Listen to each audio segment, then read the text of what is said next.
Hello, everyone. This is Steven Schinder here on Yesshift with another Steven's Venue Adventures segment. It's been a little while since the last time I did one of these. In fact, maybe it was the last time I saw fake band practice at Regal Inn. But yeah, this time around, I ended up seeing my friend's band, fake band practice, over at the Doll Hut in Anaheim.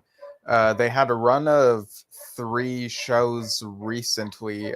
Two of them were at the Doll Hut. One was in Grand Terrace, further up north. That one, the one on the 18th, was actually on one of the members, one of my friends, Derek Goodwin's um, birthday, and it might have been nice to have seen it on his birthday, but I had like some other things scheduled that night anyway. But it really worked out seeing them last night on September 20th at the Doll Hut. And there were some other bands booked there as well, which I'll read off from here. There are like maybe 7 or 8 of them. Let me check. So, and this was not the order in which they performed, but the night included Weaponized, Cheeseball, The Clowns, Carpit, spelled Carpit, Fake Band Practice, Tragic Radicals, DNS, and Reincarnates. I was able to see a couple of them up close, and others I heard while outside of the Doll Hut and doing other stuff. I'll get into that. But this is a venue I've been to, I think, once before. I can't remember if I went a second time before this time around, but yeah, I saw them. I saw fake band practice at the Doll Hut back in, I want to say, February 2023. So I guess like 2.5 years ago. And they've played there other times since, I believe, if I'm not mistaken. And yeah, this venue is a bar, and they decorate the walls with stickers that have the band's logos, which that, the sticker aesthetic, and it just stickers in general. And I know this is a very me thing. To me, stickers are not very aesthetically pleasing. I think it stems back to when I was a kid and there was like a VHS tape that had stickers on it, but at least one of them had been peeled in such a way where it was torn and it looked ugly. So I guess in the back of my mind, I kind of have that when it comes to stickers, that sort of sticks with me, pun not intended. And so, yeah, and seeing a lot of stickers together, even if they're not torn or peeled or whatever, somehow, to me, it kind of looks messy, but I understand that it's to like represent all the different artists that have played here. So I totally get it, and it very well could just be a me thing. So I arrived at the Doll Hut around the time the doors opened at 7 p.m. And the drink I ordered was just one of those cocktails where it's a fizzy drink with some flavor added to it. So it was essentially had Sprite with mango flavor in it, and it had a lot of ice there as well. And it didn't really live up to what I was imagining it would be like. Quite honestly, I could have probably just gotten Sprite by itself and I would have felt more satisfied. But the overall vibe, it was taking me a bit to ease into being back here at the Doll Hut, because there were some people there that I didn't know, which feels somehow more noticeable when it's a smaller place and not as many people like in a theater or something big like that. But as the night went on and my friends showed up, and people I knew showed up, it was easier to feel more comfortable. Again, probably a me thing. So the first band that went up, and this was about 7:30 ish. So this would have been inside, close to the bar. I was sitting on a bar stool, the second closest one from the stage. And the first band to go up was DNS, which stands for Dead Never Sleep. And that whole night, I spent the whole night thinking that they were called ONS because of the way the logo was stylized on the drum set, and even how the letter O looks on this Instagram post that I saw. Like, if you look closely, it does have the corners that a D would have, but I just thought it was the letter O stylized to look more like an oval or something. But yeah, it turns out it's DNS, Dead Never Sleep. And basically there were a bunch of punk rock bands at this in this show, this lineup. So this was one of them, and the first song that they played was Safe Word. And I should mention that I meant to bring earplugs with me, but being in such a rush when I was leaving home, the thought escaped me. And so when I got there, I was like, oh, shoot, maybe I need to have earplugs probably, since given the close proximity and everything, this will probably be really loud. And I saw that on the menu, behind the bar, they said earplugs $1. So I asked for some, but they had run out apparently. And then I remembered that I have these earbuds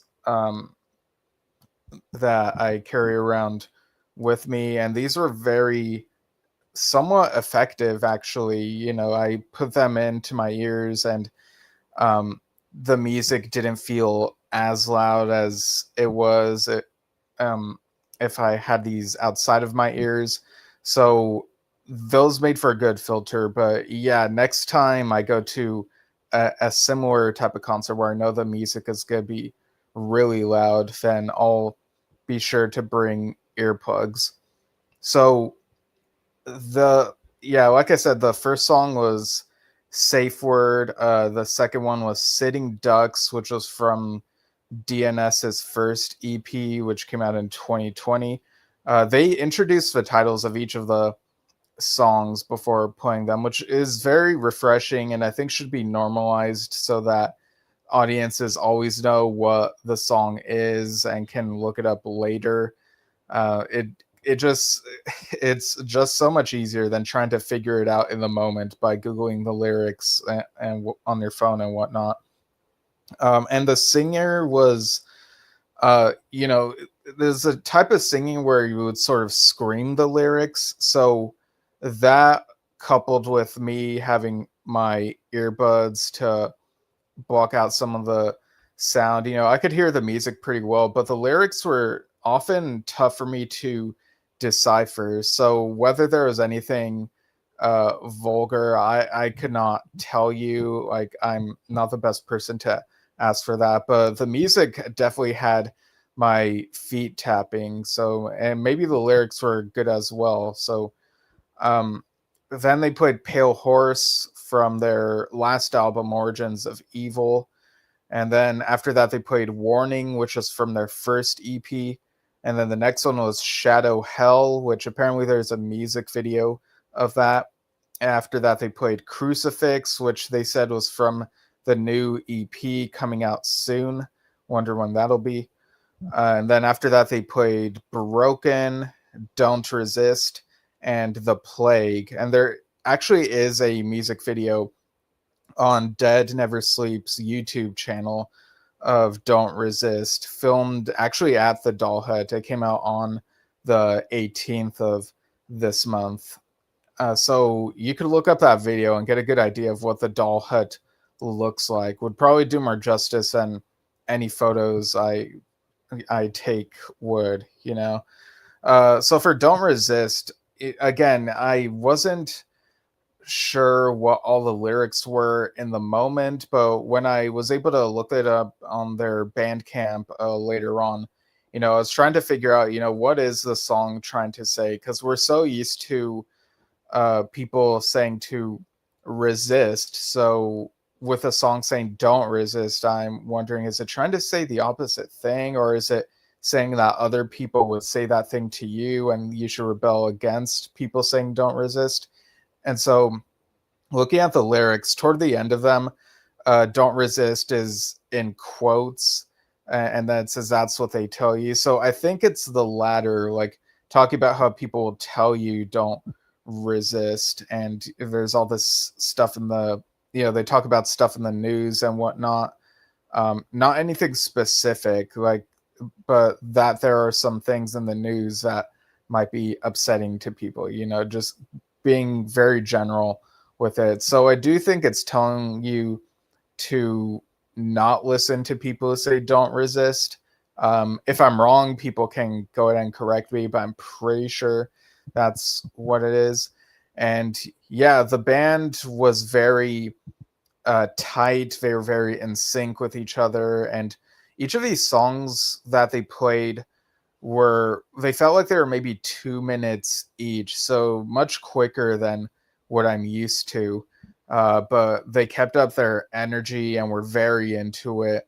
So it's really great when a band is able to just really gel together really well and convey the material how they're able to.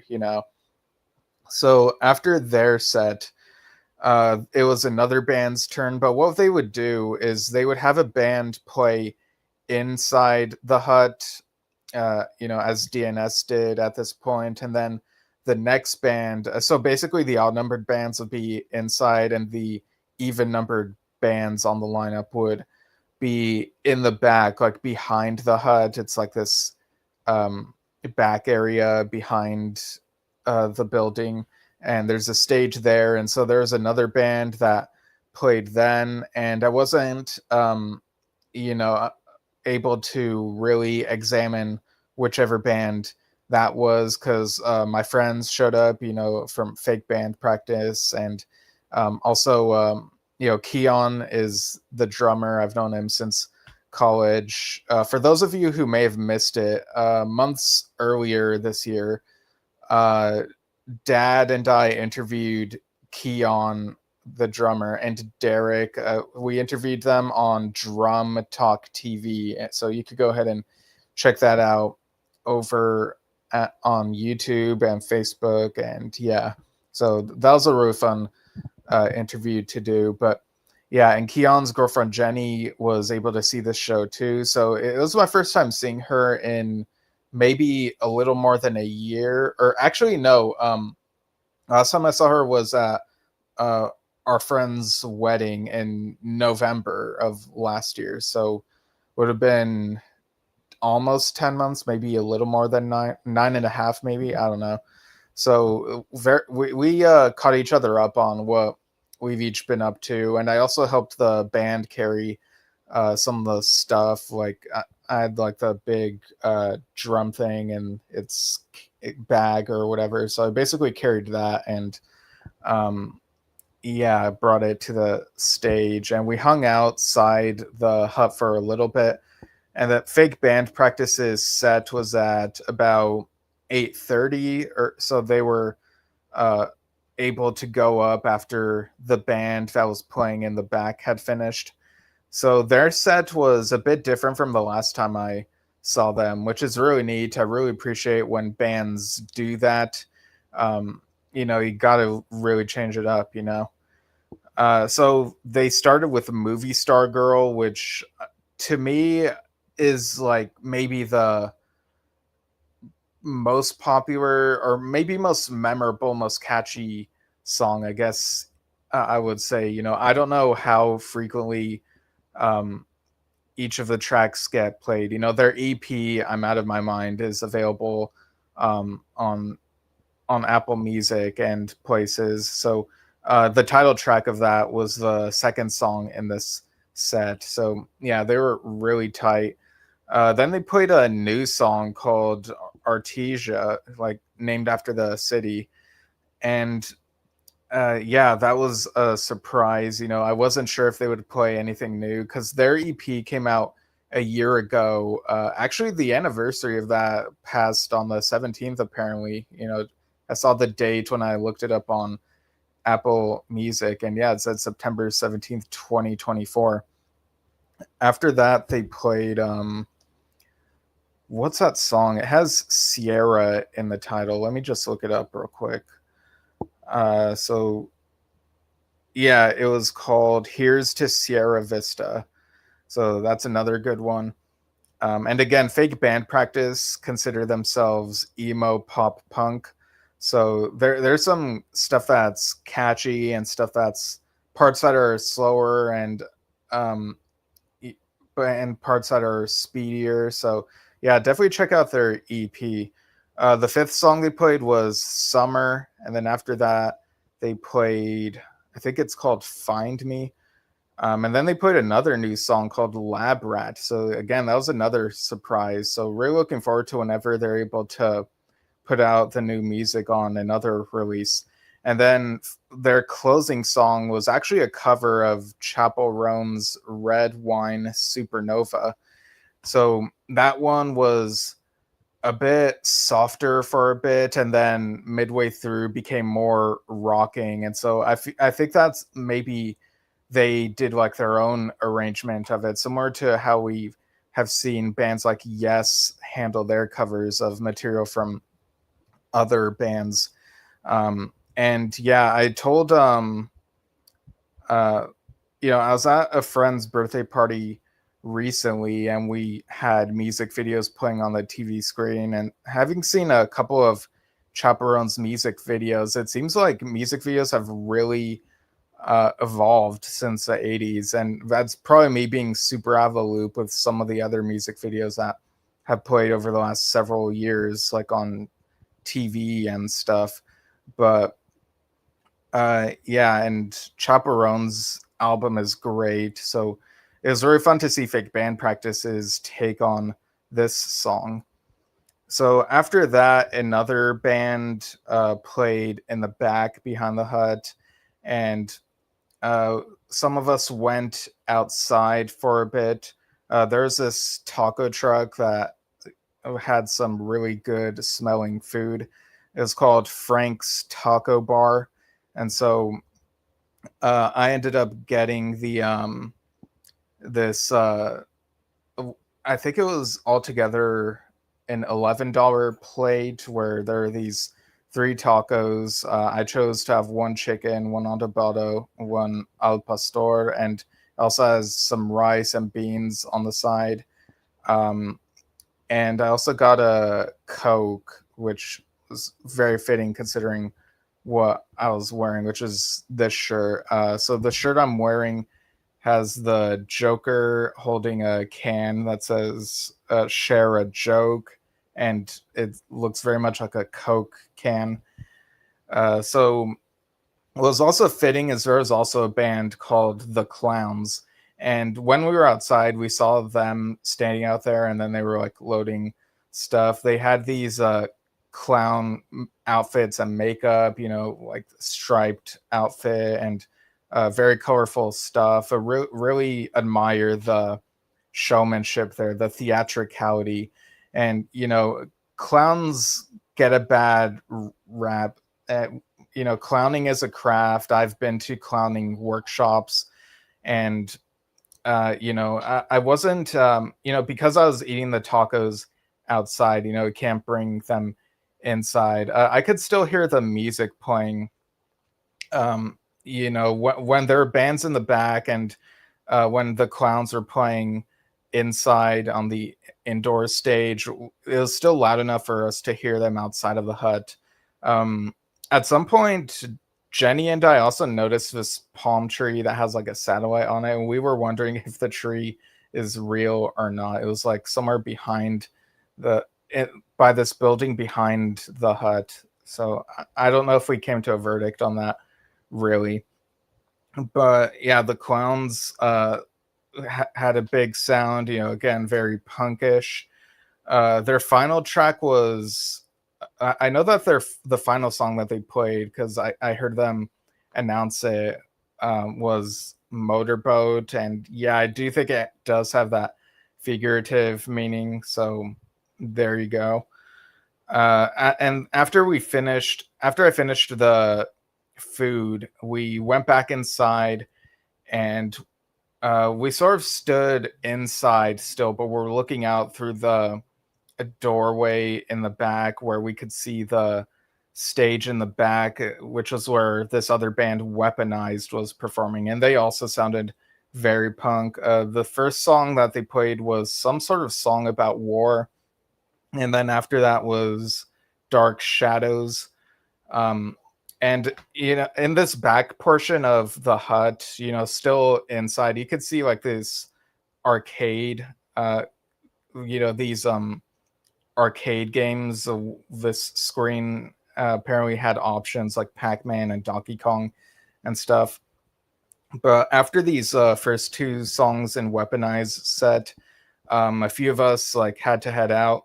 So that's the point when I started heading home. So I was not able to see all of these bands up close, but I want to have like a good time, catching up with friends, talking with them, and that's part of the experience. So it really is a what's it called? A give and take. And I think I made good choices with when to tune in and when to hang out with people. And I could still hear the music outside of the building, even when I wasn't looking directly inside.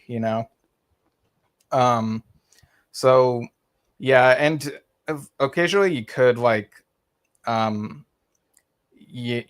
outside there would be a bunch of people, and I would try not to like bump into them. But yeah, overall it was a really fun night. It kind of went above my expectations. I don't know why I was oh, sorry, I think my dog is making some noise. It's actually his birthday today. My dog Elias.